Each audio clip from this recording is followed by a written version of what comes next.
an aviation, a B-25, a lot of cool airplanes in the background behind me here, and we've got a great turnout at the event. We just finished eating, and so now everybody's got their bellies full, and we're going to have a little event. So first we're going to have Anna from Able Up, Iowa, talk to us a little bit about what she does and her organization. And then I will introduce our guest speaker tonight, which is Dr. Jesse Bollinger.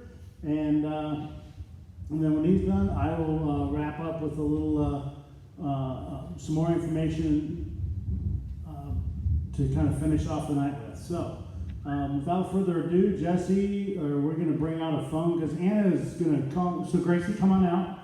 Anna is dialing in. She wasn't able to be here in person, so she's dialing in tonight, and we are going to listen to her virtually via the phone. Anna, you're up. All right, so welcome everybody. Hello, and it's Kamala. I'm so sorry that I'm in Ames, Iowa. But isn't this like 2020, 2021 with the whole thing with Zoom? So we're just doing a Zoom connection and how we're going to get me here at Atowa when I had to move today. So this is the only day that I could move, but I have to be out of my place by June 30th. So I'm sorry that I can't be there. Gracie was telling me I have amazing food, and I'm not there to bring a ton of brownies, but I am so excited and pumped up about what we're trying to do together. So Jeff Jorgensen and Dr. Jesse Bollinger, favorite people in the world because they do make dreams come true, and they believe in people, and they believe in making dreams take flight. And together we've been on this journey for a little bit, and so we hit these little road bumps, but we keep on flying, which is a great thing, and that's what we do at Able Up Iowa too. So just a quick summary of what is Able Up Iowa. So Able Up Iowa, we're a nonprofit regulated lender that serves Iowans with disabilities to help them achieve and maintain financial independence. And so together we're helping Iowans be able to do things like fly a plane. How do we do that? We provide loans to provide assistive technology for individuals to be able to live the dreams that they want to make become a reality. And so we're excited to be part of this. You know, as I've been able to get to know Chris Cobbler and Jeff and Jesse and his family these last couple of months, I'm just so impressed with that spirit of life, of being able to say, when people say, you can't do this, and Chris say, yes, you can. And that's what we're trying to do together as a team at Able Up Iowa, and dreams take flight. So I just so wish I was there in the Southern Scope to have barbecue. Jeff, can you transport the barbecue to me right now? I am starving. I've been moving boxes all day since 7 o'clock in the morning. I had a sandwich for you, so. What? It was really good. You talk about teamwork. That's awesome. So, and also I've been learning more about Jesse's dream about getting in a plane. He and Jeff did an amazing presentation for the Ames New Kiwanis Club. And they were so impressed. They said this is probably one of the best programs ever because when we asked the question, can a person who is blind fly an airplane? At the end of that hour, they said yes. Yes, and a person who is blind can fly a plane. They believe in you. They believe in all of you out there. And so I just thank you from the bottom of my heart for being part of this event, and I'm excited for next year, which, no kidding, I'm going to be there. I don't care what's happening, I will be there. You'll have to fly me there, right, Jeff? You bet. So, without further ado, let me introduce you back kick you back to Jeff, right? Yep. All right, thank you, Anna. I appreciate it. Thank you, Gracie, for delivering Anna.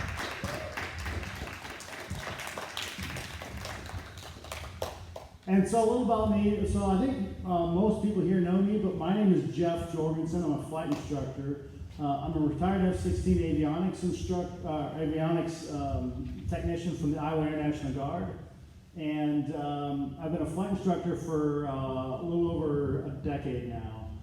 And it's been cool. So as a flight instructor, my kids are here tonight, Olivia and Isaac and Jonah. And I was going to my kids' schools from the time that they were pretty young. and doing aviation workshops in the schools. We'd have, my kids would come up and they would hold the propeller, they would hold other different props, would work with charts.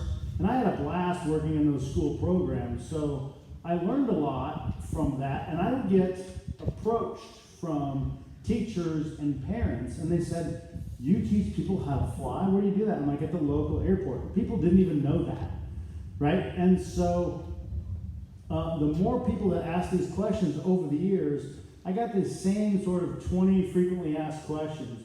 With that resounding theme, I thought, I don't have the time to have what I've dubbed a 2-hour conversation to tell everybody about the introductory flight and how to learn to fly and where you learn to fly and how much it costs and what the qualifications are and what the process is. So I wrote a book called the Open Air Flight Club, and you can find it's available on Amazon. So I wrote the book, and then I was kind of using it as a marketing and recruiting tool for students. And then I started teaching in Lamona, Iowa a few years ago, back in 2017, 2018. And when I was teaching there in Lamona, the airport manager there was giving rides to students all the time. And he would give rides to students, but he's not a flight instructor, so he'd get people interested, but he didn't have any way to teach them. I met him through some mutual acquaintances, and started teaching this group learning environment down there. We started dubbing it the we started dubbing it the Lamoni Flight Club. And so we had the Lamoni Flight Club, and we had little jokes that would go on, like, what happens at Flight Club stays at Flight Club. And the first rule of Flight Club is you can't talk about Flight Club. And it was, we had a lot of fun. Everybody got call signs. We did some flying. We'd plan events. We'd go as a group. We'd go have, ice cream or go fly somewhere we'd never been before. And the success of this group and the fun learning environment, and then just kind of took off. And then I got a phone call that I'd won the Minnesota Aviation Hall of Fame 2019 Aviation Writing of the Year Award. And with the success of the book and winning that award, I decided to take this open air flight, or the Lamoni Flight Club, and make it a bigger organization and theme it after the book. And we started calling it the Open Air Flight Club. And so that was when the Open Air Flight Club was born. And so I'm running this organization as the Open Air Flight Club, and I'm trying to think of different ways to do STEM workshops. And I started working with the school in Lamoni, and we got a program in the school there. Excuse me. And with the program, so we had a STEM aviation program there. We got a simulator in the school. We were working with the principal, Al Dyken, down there. And Dr. Dyken had taken flight lessons and had an interest in aviation too. So it really kind of took off. We had 5th grade teachers that were using this to teach the book Hatchet, and they would put their kids in the simulator and try to get them to land an airplane after they read through the book, and kind of inspired some stuff that way. And so I saw this organization sort of growing, and I saw the potential of this to do more. And it's a little windy. We had a lighting issue, so we tried to solve that by coming out in the sun. So now I'm standing out in the wind, and there's some storms around us, so it's kind of the wind is picking up. So I apologize for the wind noise. Hopefully I don't get blown away. But with that, with the success of everything that was working, I wanted to do more, and I ran into a consultant there that worked at the college, and it was Dr. Jesse Bollinger, and he says, "You need to start a nonprofit organization." And so I resisted that for a long time. He kept giving me the reasons why I should. I kept resisting and saying the reasons why I shouldn't. And through mutual conversations, he got me into an after-school program that he was working with, and so I did a presentation there, and then we had some more conversations. And then I started to see what his vision was and why that was an important next step for open air. So we started the open air education, and then so I started having some conversations with Dr. Bollinger, but I don't want to steal too much of his thunder, so I'm going to let him come out and sort of pick up the story from there. So without further ado, I'd like to introduce Dr. Jesse Bollinger.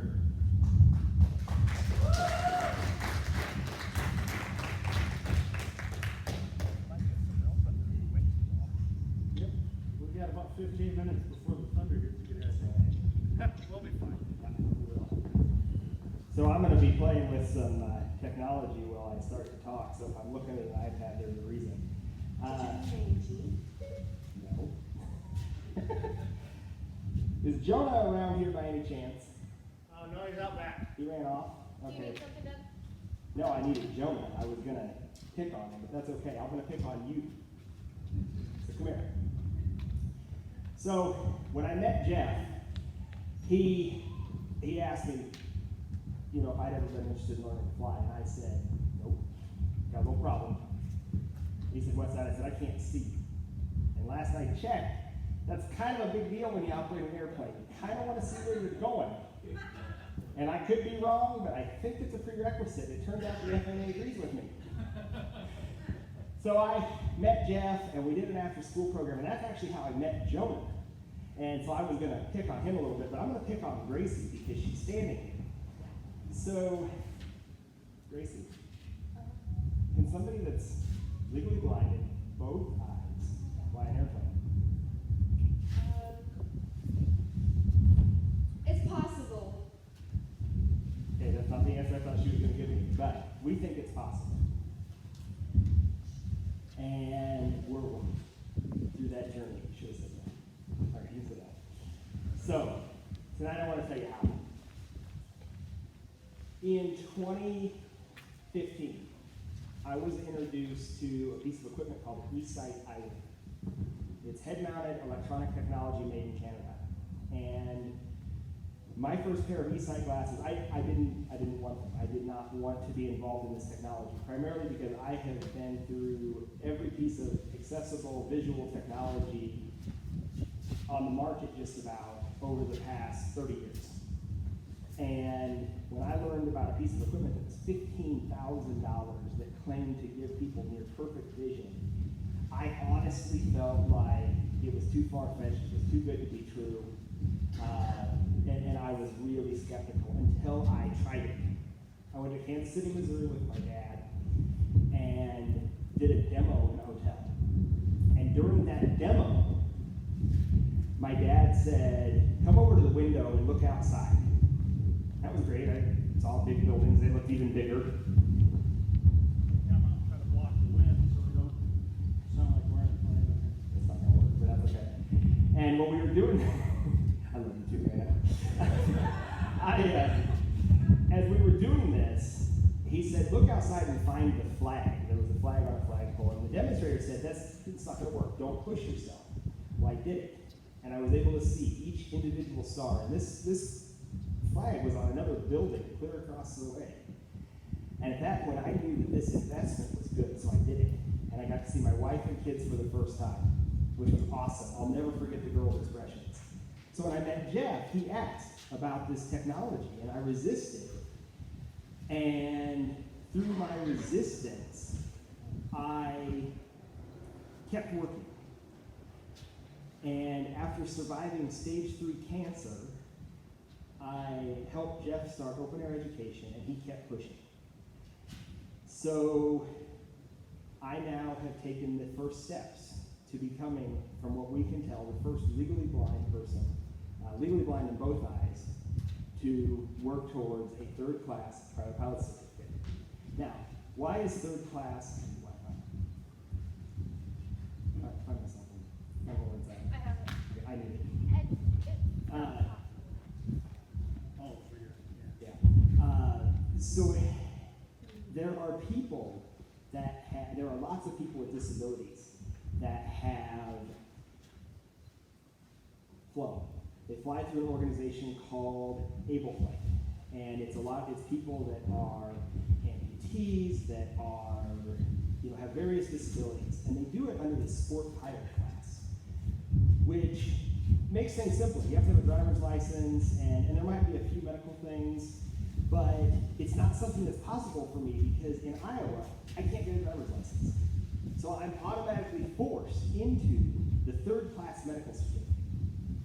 So, we're walking through that process. I asked the FAA, I said, you have a visual requirement. Your requirements say vision corrected in 2040, but I said, you're not saying how it's corrected. And they said, we don't care how you correct it, you just have to do it and you have to prove it. I went and took my initial medical exam. I knew I was going to have a deferment for a statement of demonstrated ability, and I was able, without any prior practice or testing, to achieve the 2040 visual requirement. We didn't think that was going to happen. A couple weeks ago, I got my initial letter from the FAA giving me instructions on the documents they want as they start to work through the SOTA process. So again, I went to an eye doctor. We did a medical exam. Again, we achieved the 2040 visual requirement.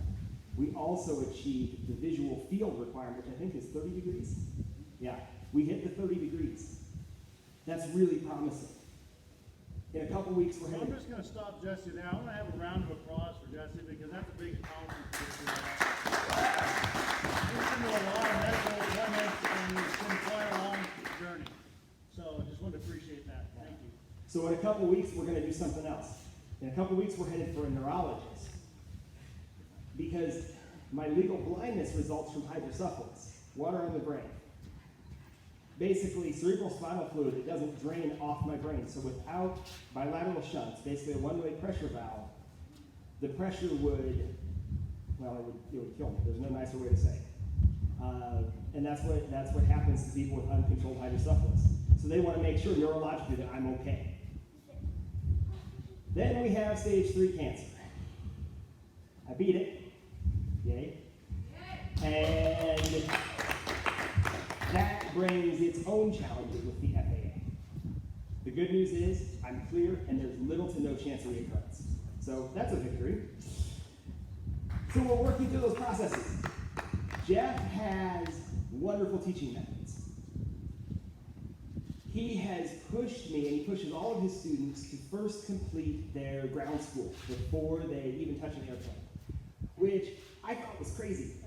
Because isn't that part of the thing? To learn to fly is you gotta, touch the airplane and do the things. But doing ground school by itself is challenging and rewarding at the same time. And it's been a real challenge for me because I'm relearning things that I should have learned in kindergarten, or not kindergarten, but early elementary, middle, and high school. But I figured out that I didn't learn very well because I didn't know how to apply them to life. And I understood at that moment how aviation is an ideal STEM platform. Because now, I'll look at a concept and I'll talk to one of the girls and I'll say, I don't understand this. And they get it, they're like, yeah, I've studied that, I've done that. And so it makes total sense. So I've got an 11 and 12-year-old that understand aviation better than I do at this point. So, how are we going to do this? My goal, my hope, was to actually show everybody this e-sight technology, but we're having some technical challenges and I don't know if I can solve them. After I'm done speaking, I will invite you to hang around. I'm going to try to make it work, and I'll bring the iPad around. So, about a week before I took my medical exam, or 2 weeks before, I learned that e-sight 4 had dropped. I had just bought e-sight 3, and it wasn't working very well. The visual field wasn't what I wanted, the menus were not what I wanted, and I was really struggling with how this was going to work for flight.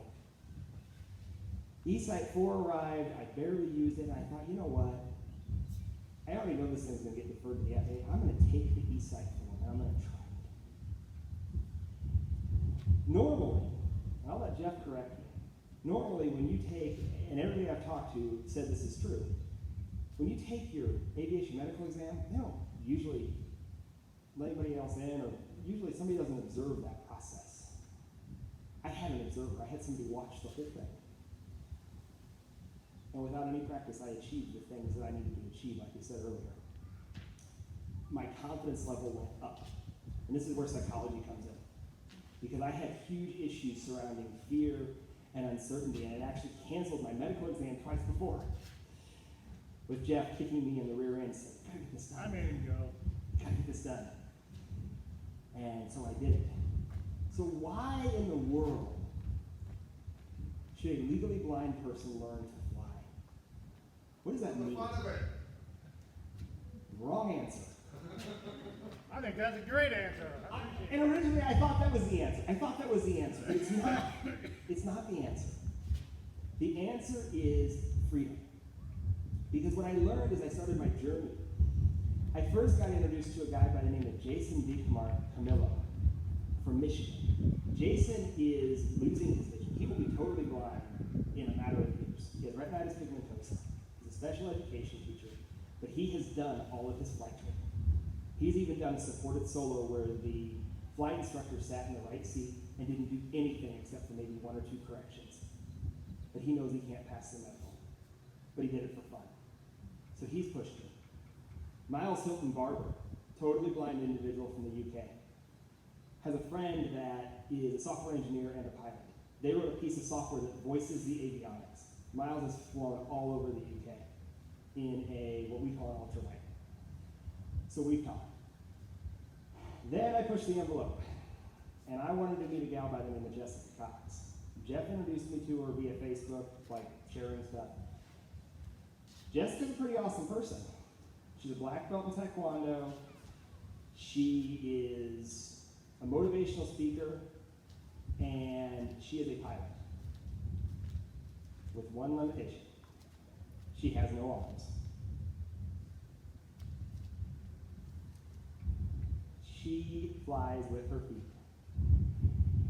When I talked to Jessica, I said, if you tell me I'm crazy, I'm done. And she said, no. She said, you have to do this. She said, you have to take this journey.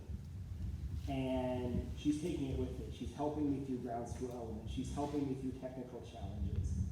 Because this, for me, is about freedom.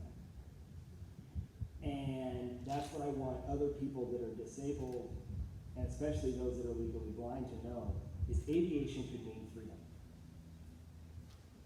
The 2-hour road trip to Ottumwa on Highway 34, it's kind of boring. I'd much rather fly next time I come up here. So technology and perseverance and a flight instructor that I hear has some success, we can do this. Now, have there been skeptics? Absolutely. My biggest skeptic, my biggest detractor, happens to be my biggest supporter too, and it's my wife. She calls this whole idea crazy and impossible. But she does it because, like most Americans, she doesn't have knowledge of aviation, knowledge of the safety processes that we'll have to go through. She does it out of fear. She almost lost me once to cancer. She doesn't want that risk, right? But she's also supportive. She drove me up here, didn't she? She's here. We're starting to do Facebook Lives. We're starting to talk about this more and more online because I was nervous about that. That's part of the fear. I had a gentleman that Anna Magnuson introduced me to, and I did a Facebook Live, and he said, Jesse, you're nuts. He said, I would never fly with you. And I asked him why. He said, because this isn't possible. He said, this just isn't, it's not right. But once again, we talked it through, and he's starting to understand. He's starting to understand why. I had somebody the other day, they were not believers. They thought the whole thing by the end of the conversation. They said, you have this, you can do this. And so what it comes down to is, if I'm successful, and I believe I will be, that's great. I'll be flipping a coin on who gets the first ride with me. That's live. It'll be movie. And if I'm not successful, we're going to learn a lot of things about technology and disability and inclusion and psychology. And either way, I'm going to learn things that I wouldn't otherwise learn. That's why this is important. And that's why events like tonight, supporting Able Up Iowa and Open Air Education, are important. Because these two organizations that are very, very important to me, even before this journey, that's the kind of things they want to do. And I want to see other people take challenges like this, and that's what I want to encourage people to do. So, I'm going to see if I can get this to work. I'm going to hand the microphone back over to Jeff because the train's getting closer. And thank you everybody for coming. And have another sandwich. Thank you, Dr. Bowling. So yeah, it's been quite a journey. So I gave you just kind of a brief look at some of my background. Retired military, and I've been a flight instructor for about a decade. Some of the other things that I've done. So I've been a newsletter editor and a board member for local chapters of the Experimental Aircraft Association, or EAA. I've been a member of AOPA, which has a high school program that they do. And and I've been members of these organizations since the 90s. So I've been doing this a long time. I've been a pilot now for a total of about just over 25 years. And in that time, I have, so I remember when the sport pilot concept was being discussed. And I think that started in the early 2000s.